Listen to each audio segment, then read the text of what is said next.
Hello everybody, welcome back to another video. I'm hoping you guys are all having a fantastic day. So we have a ton of stuff to go over.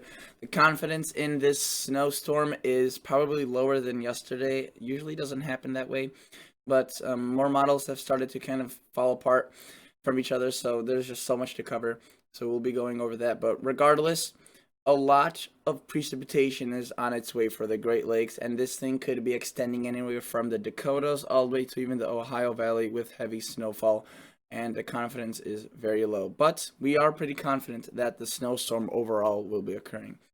Before we get into this, if you guys would like to subscribe to this channel, if you like this video, consider doing so. And if you enjoy the content, consider giving it a thumbs up, as that really helps it out, especially if you are a returning viewer, as you know that this is something you would like. But otherwise, again, let's start talking about this really unconfident snowfall forecast. So what I want to start off by is looking at the GFS model, and there's a ton of models I want to go over, a ton of information. I don't think I'll be able to fit it all in, but regardless, I'll go as quick as possible without speeding too fast. So notice, this is the 18Z model run. Notice right now we are in a rather zonal flow, right? There is a very cold air mass that just went into the US. It is now steering off to the east. And with that, sorry about that. That was my phone. With that kind of out of its way, we have a new snowstorm making its way onto the west coast. This thing is not the big one, right? The one that the title is about. This thing will drop a bit of snow across Minnesota and Iowa and Wisconsin and Michigan, maybe Illinois, Indiana, Ohio, into tomorrow and into Monday as it moves off into southern Canada. Notice, a lot of rain on the southern side, as this is a low pressure, right? So a lot of this will be a bit too, warm for it to be snowfall. But a general 1 to 3 inches is possible. A bit more across Canada, where 3 to 5, maybe even higher amounts will fall. The larger cities maybe not getting a lot out of this either. But just a bit further towards the north, there looks to be some pretty heavy snowfall out of that.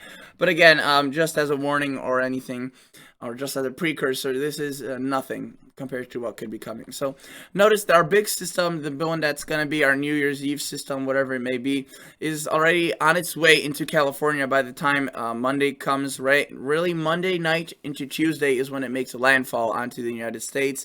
That's when I'm assuming a lot more clarity about the system will start coming through. Notice, a lot of the mountains seeing pretty heavy snowfall, good amounts, though again, this thing's not nearly as organized as it will be once it reaches the plains. So this is where cyclogenesis starts coming. We have the Gulf of Mexico open for business. We have a lot of things working in favor for this system. And notice that what we have is a area of snow really quickly starting to blow up across the Dakotas, Nebraska, and this is where all models start disagreeing as early as Tuesday. They just disagree to a very high level.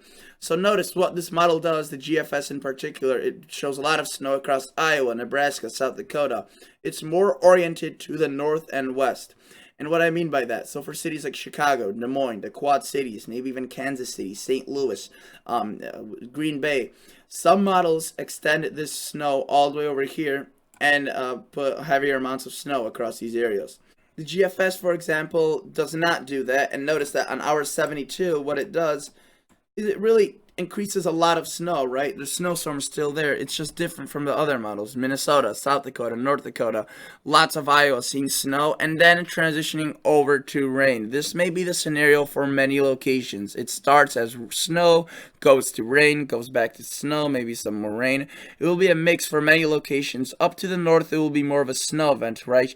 But notice, northeastern Wisconsin, northwestern Wisconsin, Minnesota, most of Minnesota staying snow and rain-free. Notice well, snowy, right, rain-free.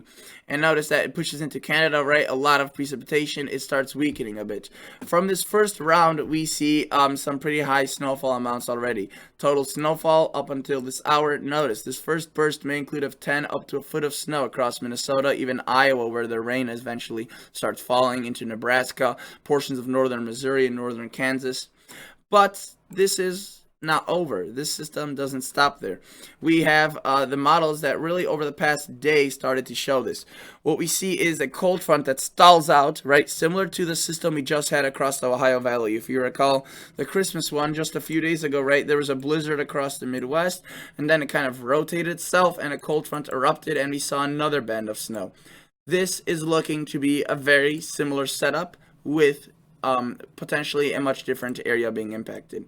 So notice a lot of, for example, Illinois, Missouri seeing some light snowfall, but we start seeing this cold front slow down and a low pressure redevelops. Notice there's ice and snow on the northern side of this, and it really just slams into portions of northern Ohio, Indiana, even Illinois, Kentucky, northern Mississippi, Arkansas, Missouri. I mean, just look at that. That just slides across right into southern Canada. Now, this is just one of 70 plus models that each one of them have a different scenario. And I say 70 because I include all the ensembles, which almost each one shows something different. So this is the GFS. Notice very heavy snow across Ohio, Indiana, into portions of southern Canada where the large cities are located, every single city, Toronto, Montreal, Ottawa, and into Quebec, all seeing very heavy amounts of snow. You can see Missouri, Iowa, Illinois missed out by this model run, according to the GFS. Now, let's take a look at another model like the Canadian model. Completely different scenario. We still see very similar characteristics, though with a much different flow, and that results in a much different track of the pattern or of the storm, which results in a different location city than seeing the heavy snow. So again, very similar. That bands of heavy lake effect. By the way, the lake effect dropped a lot of snow. These bands, I think there's Buffalo got 18 inches. It was definitely a good event for those locations, and will continue to do so. Notice we have that little system right here, right? It tracks into Iowa, Minnesota, Wisconsin, a little bit of snow and rain, just to show you how much snow will fall from that system alone. Just for those curious. Not much for the U.S., Wisconsin, Michigan, 3 to 4 inch amounts, but into Canada there could be some amounts up to 5 to 6, even higher, because this is assuming a 10-to-1 ratio, and a lot of this may be falling at higher ratios, especially across southern Canada. Let's take it back and look at the MSLP and precip.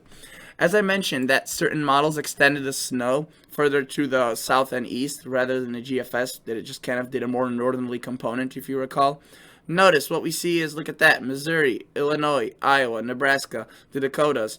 Generally, it's looking very similar to the GFS, right? And it is I guess, in concept, right? But look at that. The band is extending into Illinois, into Indiana, much of southern Wisconsin, further to the south.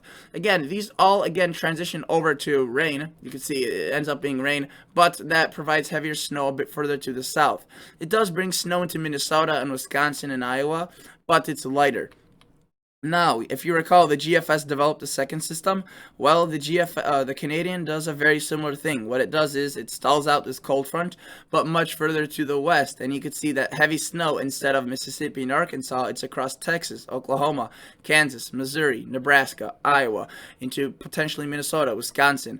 And you can see that there's a ton of rain on the warm side of this. And the first locations that got kind of the lighter event from this, right, get hit with the very heavy snow from this, but then Chicago, for example, or southern Wisconsin, northern Illinois, Indiana, that got the snow from this first wave, now are in the rainy side, and then they could go back to a bit of snow. So the Canadian, I already showed you briefly the snowfall amounts, but now it would make more sense, shows a very similar thing, right? The first wave, and then the second wave, but it has a second wave further west than the first wave, while the GFS has the first wave and the second wave further to the east. So just to compare quickly, my mouse is a bit broken, so it takes a few clicks to click on something. Notice GFS, first wave, second wave, pretty clear. The Canadian overlaps those two things more unclearly. Now, if you were wondering what the high-res models are showing, like the NAM 12KM, they are really early on this, and they still don't really show much of anything, and they have been changing quite a bit, equally as unconfident, so they really don't provide much useful information. What we do see is that the NAM 12KM is more similar to the GFS for sure. Notice more heavier snow across Minnesota, Wisconsin, especially across this barrier right here where it's closer to the rain, so the heavier snow will be falling. But even up until the Canadian border, some rather decent amounts of snow, and this is where it stops. So we don't know what it does with the second phase of the potential second phase of the system. I showed you the total snowfall. This is what it shows. Again, further to the south and east than the GFS, but not as far to the south as the Canadian. And again, it only goes out to 84 hours. The RDPS, which is a model I would like to look at typically, Last time I checked, it wasn't loading in. Yeah, the information for some reason is stuck at hour 48. When I looked at other websites that have the model, it seems to be some sort of data interpretation error or just a lack of data. It'll probably come in through the evening hours, but as of now, it is missing. So that is gone. We don't have a chance to look at the RGEM, but again, it wouldn't provide that much useful information when it's still so unconfident in other models. This is the icon model. I typically don't show this, but I do want to show it in this video because this was the model, one of the first models that started showing that second phase. The kind of GFS, how it had that phase that led through the Ohio Valley. The Canadian had it here. The icon, which is a German model, was one of the first models to show this. And it definitely is still jumping around all over the place. But it's, still a valuable model to look at. I usually don't show it in videos, but I still look at it. And notice that's that first wave tomorrow across Canada, right? Then we see that storm already making landfall very shortly behind it. Notice Nebraska, South Dakota, Iowa, seeing that snowfall. Again, taking more of something what the GFS did. Not much snow across the Illinois, Indiana area or into Missouri or central Illinois, but further to the north, notice Wisconsin, Minnesota, Iowa.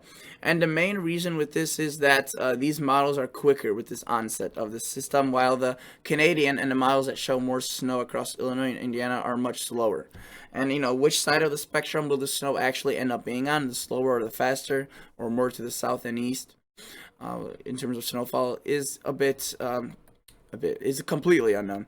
And notice that again, very heavy snowfall, right? It goes out to 120, this model, and it starts showing that second storm starting to reorganize itself. The thing is with the icon is that for the 18Z and the 18Z and 6Z, I think it goes out to 120 hours, but for the 12Z, it goes out to 180 hours. So notice that this is the model run prior, right? Showed it generally a relatively similar aspect of the system. A bit more snow maybe into Illinois with this model run. But notice, look at that. It showed that system, right? It showed it pretty weak with no real snow up until Canada, but it showed it nevertheless. So now let's take a look at the 00Z model run, which is the last model run that went out to 180 on the icon. And I do apologize if I'm going a bit fast with all these different models and all these numbers, but again, there's a lot to cover. And notice that this is what it showed. Again, generally he's been pretty confident with this little guy. Not too much of a snowmaker for the Midwest. Again, 3 to 4 or 5 inches across Canada, a bit more. But, or at least, it's not much compared to what's coming. And this was the one yesterday at midnight. Notice it showed a bit of snow to Illinois, Wisconsin, heavy snow across Iowa into Wisconsin. Or further north into Wisconsin. And then that transitioning over to rain, not necessarily up here, but notice it did show that second system. And this was one of the first models that did this.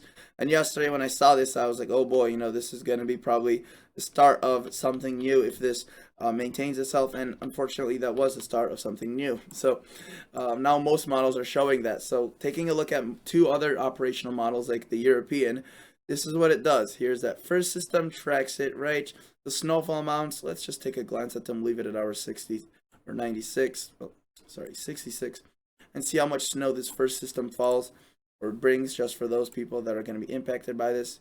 See Green Bay, 3-4 inches, maybe into northern Illinois with southern Wisconsin. That will have to be refined. But again, even if that does end up occurring, it's not that big of a difference, 2 to 3 inches. Southern Canada, 4 or 5 inches, maybe even some locations up to 6 inches. This is assuming a 10-to-1 ratio, which again, it may be a bit underdoing these amounts, especially across southern Canada. Now, taking a loop at the forecast loop, so continue this right. Yes, there's that first system, and here is that second system. So originally, the European and GFS were pretty similar in terms of model runs. They used to be a couple days ago. Now they're a bit more wide apart. Notice it does bring snow into southern Wisconsin, well into central Wisconsin, into Iowa.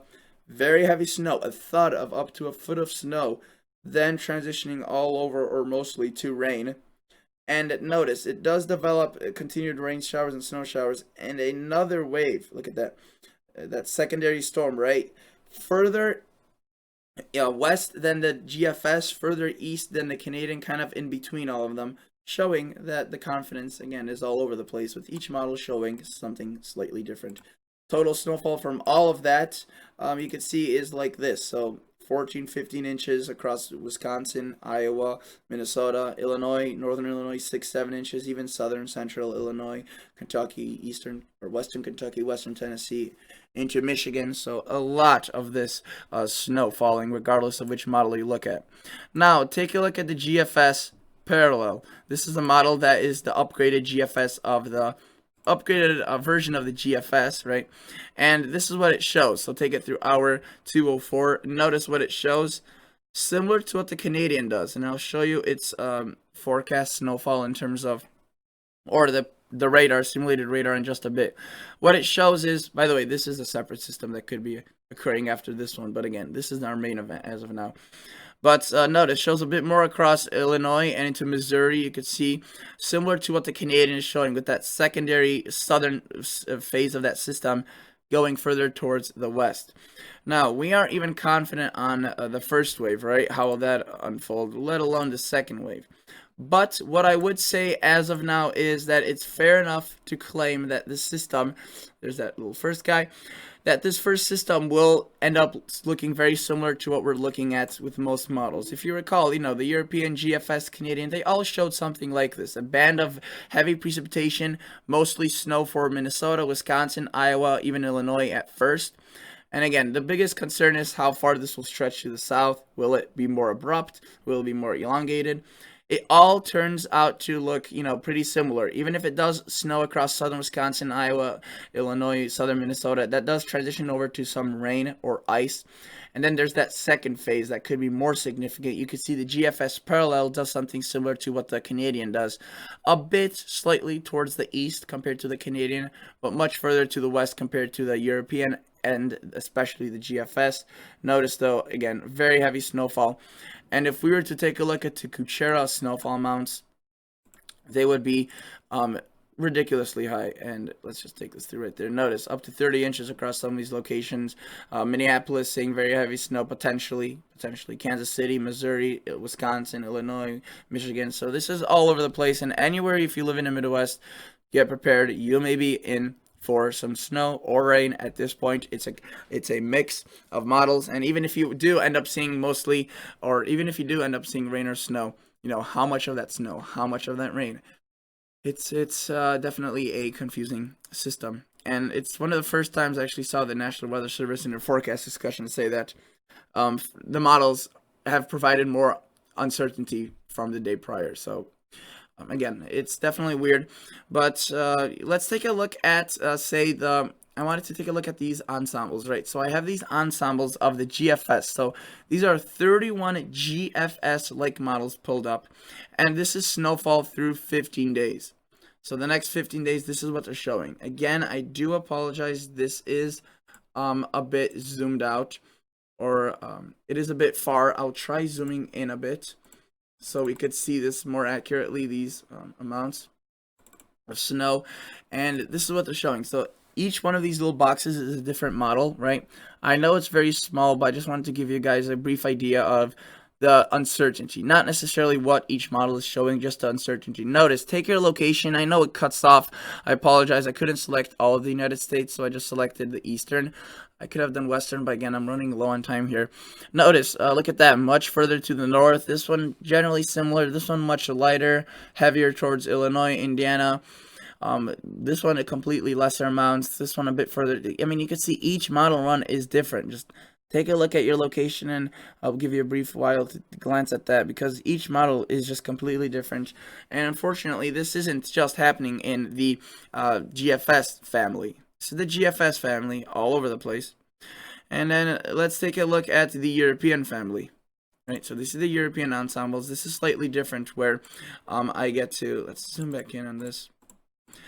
I get to show you that this is the 12Z, right? And each model I go over here is a different model run. So this is the first model run of a certain model. This is the next one. You can see that's another one. These amounts vary. Now, I would say the most confident I'm in is the Northern Plains, seeing some snow of generally 4 to 6, right? But where the heaviest falls, you can see that anything is in play from Texas, Oklahoma, all the way into portions of the Ohio Valley. You can see right there, Oklahoma, Kansas. This one's a different scenario, more into Illinois, Michigan. This one's a even different scenario further towards the north, not much across the south. This one's completely different. This one is a bit different as well. This one shows it way further to the north and west. This one slightly to the south. This one a bit toward the north. This one towards the south, north.